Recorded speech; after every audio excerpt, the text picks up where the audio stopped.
ৰাতিপুৱা শুই উঠাৰ পৰা ৰাতি শোৱালৈকে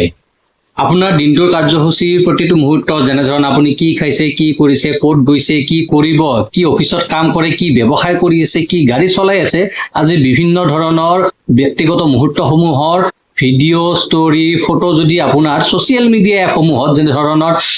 ফেচবুক ইনষ্টাগ্ৰামত আপডেট দি থকাৰ সঘনাই আপডেট দি থকাৰ অভ্যাস আছে, তেনেহ'লে অকণমান সাৱধানে থাকিব। কাৰণ আপোনাৰ এটা সৰু ভুলৰ কাৰণে আপুনি পৰিব পাৰে মহাবিপদত। বৰ্তমান সময়ত এই ছ'চিয়েল মিডিয়া এপ ক্লোনিঙৰ দ্বাৰা বিভিন্ন ধৰণৰ চাইবাৰ অপৰাধ ঘটি আছে আৰু এই ছ'চিয়েল মিডিয়া এপৰ এই যিটো ক্লোনিং চিষ্টেম, এই ক্লোনিং চিষ্টেমৰ দ্বাৰা বহু মানুহে এতিয়ালৈকে কিন্তু টকা পইচা হেৰুৱাব লগা হৈছে। কিন্তু এই ছ'চিয়েল মিডিয়া এপ ক্লোনিং কি বস্তু বা ছ'চিয়েল মিডিয়াৰ দ্বাৰা কেনেধৰণে এই মানুহবিলাকক লুটি আছে, এই বিষয়ে মই অলপমান কথা ক'বলৈ গৈ আছোঁ। কিন্তু অনুগ্ৰহ কৰি এই কথাখিনি অলপমান সময় ধৈৰ্য ধৰি শুনিব। কাৰণ কিয়, আজি নহয়, কালি নহয়, পৰহি নহয়, কেতিয়াবা নহয় কেতিয়াবা আপুনি আপোনাৰ আত্মীয় বা আপোনাৰ বন্ধু বান্ধৱী এনেকুৱা ধৰণৰ বিপদত পৰিব পাৰে। তাৰ আগেই এই কথাখিনি অকণমান জানিবলৈ চেষ্টা কৰিব।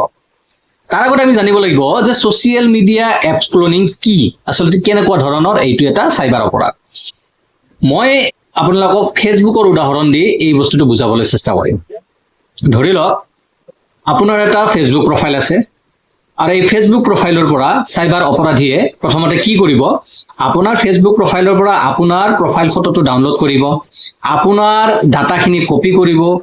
ঠিক তেনেধৰণে এটা আকৌ একাউণ্ট খুলিব আপোনাৰ নামত, আপোনাৰ প্ৰফাইল ফটো আপডেট দি আপোনাৰ গোটেই বায়'ডাটাখিনি ছেম কৰি, অৰ্থাৎ আপোনাৰ প্ৰফাইলৰ এটা ডুপ্লিকেট প্ৰফাইল বনাই দিয়ে। এইটো হৈছে আপোনাৰ ছ'চিয়েল মিডিয়া ক্লোন।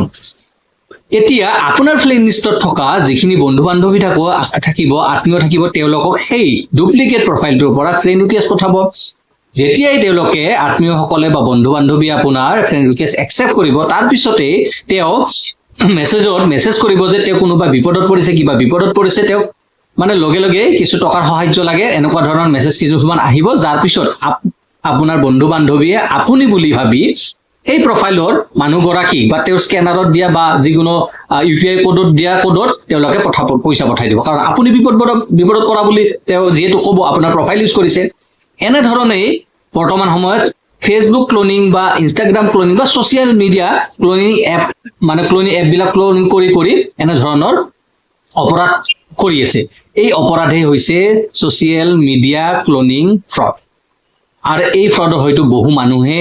মই আজি ভিডিঅ' চাই থকা বহু মানুহৰ হয়তো অৱগত থাকিব পাৰে, বহুতে বিপদত পৰিছে বা বহুতে এনেকুৱা ধৰণৰ বিপদৰ পৰা হাত সাৰি পাইছে। কিন্তু যিসকলে এনেকুৱা ধৰণৰ বিষয়ে জনা নাই, এই কথাবিলাক জনা নাই, তেওঁলোকৰ বাবে এই ভিডিঅ'টো অতিকৈ গুৰুত্বপূৰ্ণ। আৰু ইয়াৰ পৰা কেনেকৈ বাচিব তাৰেও মই সমাধান দি আছোঁ। কিন্তু তাৰ আগতে আমি জানিব লাগিব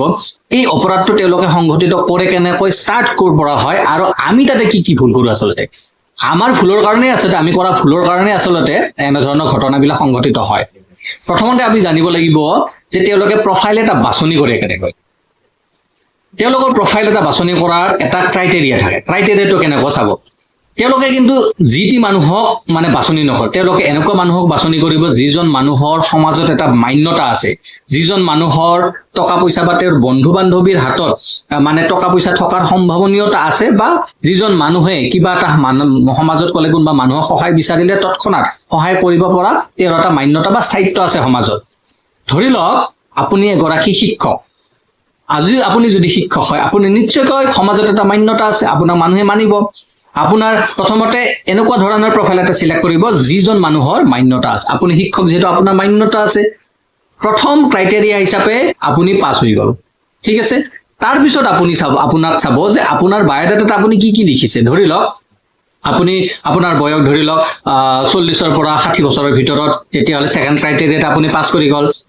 থাৰ্ড ক্ৰাইটেৰিয়া আহি গ'ল যে আপোনাৰ ফ্ৰেণ্ড লিষ্টত থকা বন্ধু বান্ধৱীসকল কেনেকুৱা। যিহেতু আপুনি এগৰাকী শিক্ষক মানুহ, আপোনাৰ নিশ্চয়কৈ বন্ধু বান্ধৱীও তেনেকুৱা ধৰণৰে হ'ব, শিক্ষিত ব্যক্তি হ'ব, সমাজত মান্যতা থকা মানুহ হ'ব, ঠিক আছে। তেতিয়া থাৰ্ড চাৰ্কেলতো তেওঁলোকে আপোনাক এলিজিবল বুলি ভাবি ল'লে। তাৰপিছত মেইন কথাটো হ'ল তেওঁলোকে তাৰপিছত ঘটনাটো কেনেকৈ সংঘটিত হ'ল, এইখিনিতো বাৰু হৈ গ'ল। এতিয়া মেইন কথাটো হৈছে কি, এজন মানুহৰ ফেচবুক প্ৰফাইলত 5000 ফ্ৰেণ্ড থাকে। 5000 ফ্ৰেণ্ডৰ ভিতৰত অপৰাধীয়ে কেৱল যিখিনি আত্মীয়, যিখিনি অন্তৰংগ বন্ধু, যিখিনি লগত আপুনি মন খুলি কথা পাতিব পাৰে, তেওঁলোকৰ লগতহে কিন্তু এইবিলাক ঘটনা সংঘটিত কৰে। যিহেতু আপোনাৰ ফেচবুক প্ৰফাইলত 5000 ফ্ৰেণ্ড থাকিব পাৰে আৰু মই এটা বিশ্বাসত ক'ব পাৰোঁ যে ফেচবুক প্ৰফাইলত বা ছ'চিয়েল মিডিয়া এপত যদি আপোনাৰ ৫,০০০ ফ্ৰেণ্ড থাকে তাৰে হয়তো আপুনি মাত্ৰ মই গেৰাণ্টি দি ক'ব পাৰোঁ মাত্ৰ হয়তো আপুনি প্ৰত্যক্ষভাৱে ৫০০ বা ৬০০ মানুহকহে চিনি পাব আৰু তাৰে ভিতৰতো আপোনাৰ ধৰি লওক ৩০০ মানুহ এনেকুৱা হ'ব যিটো মানুহৰ লগত আপোনাৰ কথা বতৰা হয় আৰু তাৰে ভিতৰতো আপোনাৰ হয়তো ১০০ বা ১৫০ মানুহে আপোনাৰ অন্তৰংগ বা বন্ধু বান্ধৱী বা আত্মীয়ৰ লিষ্টত থাকিব যাৰ লগত আপুনি সকলো ধৰণৰ কথা শ্বেয়াৰ কৰিব পাৰে কিন্তু আটাইতকৈ ডাঙৰ প্ৰশ্নটো কি জানেনে এই চাইবাৰ অপৰাধীসকলে গোটেই ৫,০০০ ফ্ৰেণ্ডক তেওঁলোকে ৰিকুৱেষ্ট নপঠায় তেওঁলোকে কোনবিলাকক পঠাব যিখিনি আপুনি ১৫০ মানুহৰ লগত আপোনাৰ ঘনিষ্ঠতা আছে সম্পৰ্ক এটা আছে তেওঁলোকৰ মাজতহে তেওঁলোকে ২০-২৫ জন মানুহক বাছনি কৰি পঠিয়াব আৰু সেই বাছনিটো কেনেকৈ কৰে এইটো হৈছে আটাইতকৈ ডাঙৰ কথা সেই বাছনিটো কৰে কেনেকৈ আপোনাৰ প্ৰফাইলৰ এক্টিভিটি চাই এক্টিভিটিটো কেনেকুৱা চাব ধৰি লওক আপুনি যিহেতু এগৰাকী শিক্ষক আপুনি স্কুলৰে হওক বা পঢ়া শুনাৰে হওক বা অন্যান্য বিভিন্ন ধৰণৰ আপুনি যেতিয়া ফটো ভিডিঅ' ষ্টৰি আপলোড দিয়াৰ পিছত আপোনাৰ ফ্ৰেণ্ড লিষ্টত থকা কোন মানুহবিলাকে আপোনাক সঘনাই তাতে ৰিপ্লাই কমেণ্ট শ্বেয়াৰ বা ৰিয়েক্ট কৰে প্ৰথমতে তেওঁলোকে সেইটো বাছনি কৰিব ধৰি লওক আপোনাৰ প্ৰফাইলত এনেকুৱা ৫জন ব্যক্তি আছে যি ৫জনে আপুনি যিকোনো ষ্টৰি প্লেটফৰ্ম আপলোড দিয়াৰ পিছতে বা ফটো আপলোড দিয়াৰ পিছতে ভিডিঅ' আপলোড দিয়াৰ পিছতে তেওঁলোকে লাইক কমেণ্ট শ্বেয়াৰ বা যিকোনো ধৰণৰ ৰিয়েক্ট সঘনাই কৰি থাকে প্ৰথম ক্ৰাইটেৰিয়াত তেওঁলোকে এইটো চিলেক্ট কৰিব তাৰপিছত তেওঁলোকে সেই ৫গৰাকী ব্যক্তিৰ প্ৰফাইলত চাব তেওঁলোকে আপডেট দিয়া সকলো ধৰণৰ ফটো ভিডিঅ' ষ্টৰি আপুনি ৰিয়েক্ট কৰিছে নে নাই আপুনিও যদি সেই ৫গৰাকীৰ ভিতৰত মানে তেওঁলোকৰ প্ৰতিটো ফটো ষ্টৰি বা ভিডিঅ'ত আপুনি ৰিয়েক্ট কৰিছে কমেণ্ট দিছে শ্বেয়াৰ কৰিছে তেনেহ'লে এইটো এটা কনফাৰ্মেশ্যন আহি গ'ল যে আপোনালোকৰ মাজত এটা ঘনিষ্ঠতা আছে এইদৰে তেওঁলোকে কি কৰে প্ৰথমতে ফ্ৰেণ্ড লিষ্টত থকা মানুহক বাছনি কৰে তাৰপিছত আপোনাৰ সেই ডুপ্লিকেট প্ৰফাইলটোৰ পৰা তেওঁলোকক ফ্ৰেণ্ড ৰিকুৱেষ্ট পঠাব যেহেতু আপোনাৰ বন্ধু তেওঁলোকে নিশ্চয়কৈ ফ্ৰেণ্ড ৰিকুৱেষ্ট একচেপ্ট কৰিব আৰু একচেপ্ট কৰাৰ পিছতে তেওঁলোকে কি কৰিব এনেধৰণে এটা মানে চিটুৱেশ্যন ক্ৰিয়েট কৰিব যে মই বিপদত পৰিছোঁ মোক অকণমান সহায় কৰক মই অমুকত গৈছোঁ বিভিন্ন ধৰণৰ অজুহাত দেখুৱাই ইমান আঁতুৰ পিতুৰকৈ তেওঁলোকে আপোনাক মেছেজ কৰিব আপুনি ভাবিবলৈ সময় নাপাব যে হয় মোৰ বন্ধু বিপদত পৰিছে তাক মই সহায় কৰিব লাগে লগে লগে তেওঁলোকে পঠাই দিয়া স্কেনাৰ বা UPI আইডিত আপুনি টকা পইচা পঠিয়াই দিব তাৰপিছতে সংগঠিত হৈ গ'ল এই ধৰণৰ অপৰাধটো কিন্তু এই অপৰাধৰ পৰা আমি বাচিবলৈ প্ৰথমতে কৰিব কি লাগিব এই বস্তুটো বাচিবলৈ আমি প্ৰথমতে কি কৰিব লাগিব আমি যেতিয়াই ফটো ভিডিঅ' ষ্টৰি আপলোড দিওঁ সেইবোৰ কেৱল অনলি ফ্ৰেণ্ড কৰি থ'ব লাগে আমাৰ প্ৰফাইলত গৈ আমাৰ ফ্ৰেণ্ড লিষ্টত থকা ফ্ৰেণ্ডবিলাক যিহেতু চাব নোৱাৰে তাৰ কাৰণে প্ৰফাইল চিকিউৰিটিত গৈ আমি কি কৰিব লাগে আমাৰ প্ৰফাইলটো অনলি ফ্ৰেণ্ড বা প্ৰাইভেট কৰি থ'ব লাগে তেতিয়া কি হ'ব যিবিলাক আমাৰ ফ্ৰেণ্ড লিষ্টত নথকা বন্ধু তেওঁলোকে আমাৰ এই ডাটাবিলাক সহজে নাপাব ঠিক আছে এটা কথা চাব মই আপোনাক এটা বিশ্বাস দিব মানে কথা এটা ডাঠি ক'ব পাৰোঁ যে বৰ্তমান সময়ত মই যদি ঘৰৰ পৰা ওলাই যাওঁ নহয়